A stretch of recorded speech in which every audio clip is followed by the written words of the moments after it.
সুপ্রিয় দর্শক আসসালামু আলাইকুম। সাবিয়াস রেসিপিতে আপনাদের স্বাগত নতুন আরেকটি রেসিপি দেখার জন্য।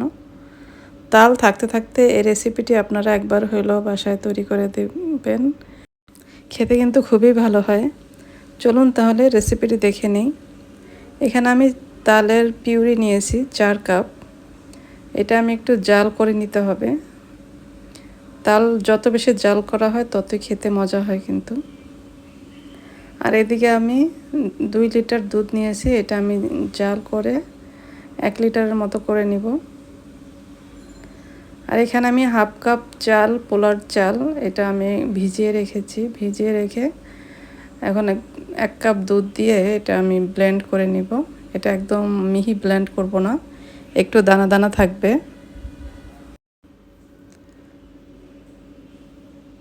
এই তো চালটা আমাদের ব্লেন্ড করা হয়ে গেছে।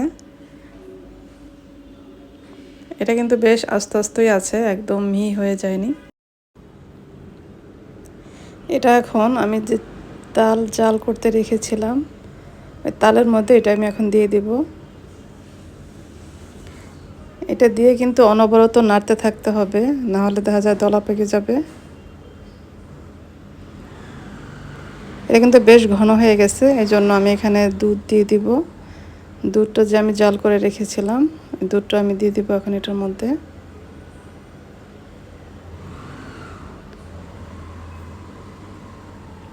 নেড়ে চেড়ে ভালোভাবে মিশিয়ে নিব।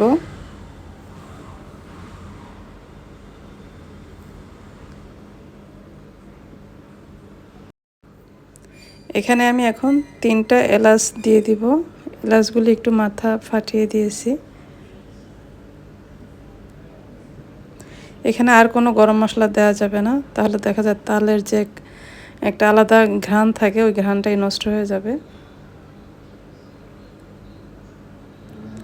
এটা কিন্তু আমাদের নাড়ার উপরেই থাকতে হবে, নাহলে কিন্তু লেগে যাবে। এখানে আমি নারকেল কোরানো দিয়ে দিলাম, 1 কাপের চেয়ে একটু বেশি হবে।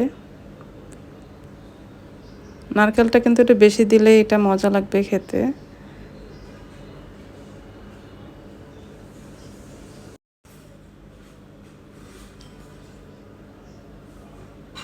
এখন কিন্তু আমাদের চালটা সেদ্ধ হয়ে গেছে। চাল সেদ্ধ হয়ে গেলে আমি এখানে চিনি দিয়ে দিব।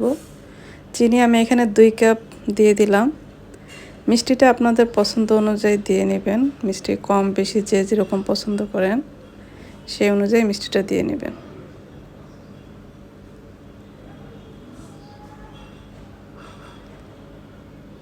এখানে সামান্য একটু লবণ দিয়ে দিলাম। মিষ্টি খাবারে একটু লবণ দিলে কিন্তু স্বাদটা ব্যালেন্স আসে।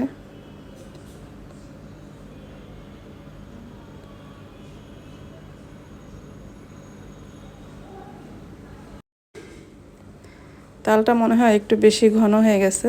এখন আমি এখানে আরও 1 কাপ দুধ দিয়ে দিলাম।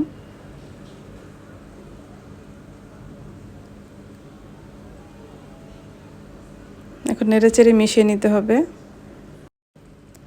তাল কিন্তু যত বেশি জাল দেওয়া হয় তত বেশি মজা হয় খেতে। এজন্য একটু সময় নিয়ে জাল দিয়ে তৈরি করতে হবে। এই তো তৈরি হয়ে গেল আমাদের তালের পায়েস। আশা করছি রেসিপিটি আপনাদের ভালো লেগেছে। আর ভালো লাগলে লাইক, কমেন্ট এবং শেয়ার করে দিবেন। যারা এখনও ইউটিউব চ্যানেল আমার সাবস্ক্রাইব করেন নাই, প্লিজ সাবস্ক্রাইব করার অনুরোধ রইল।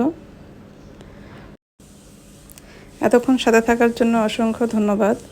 সবাই ভালো থাকবেন। পরবর্তী রেসিপি দেখার আমন্ত্রণ রইল। আল্লাহ হাফেজ।